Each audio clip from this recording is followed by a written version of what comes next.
Okay, so if our customer wants to know how our cake board pattern came out, so here is the machine. As you can see, the iron roll is inside and it's rolled in, and our master just put one piece of paper into the roll. As you can see, it's rolling, and with the heavy, and it came to with the stress. Okay, see how our master. So you can see this is without pattern.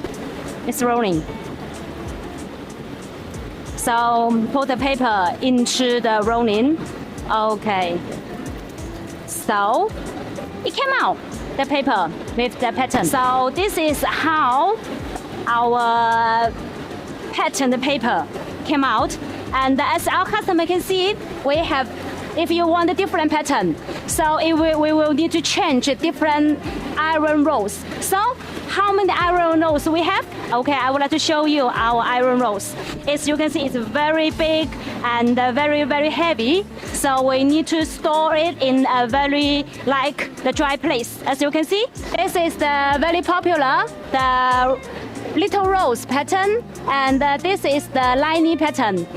Those two patterns is really, really popular and normal used in our factory and among our customers. So you can see we got a lot of different patterns and different rows, and to show our customer, and our customer can choose per day like what pattern you need. Or if our customer want their own pattern, that is also okay. We can like make a new iron roll with the customer pattern in it and do a new roll for our customer. So I hope this process can let our customer understand how our pattern come out and what we will do. So I hope our customer can clear now.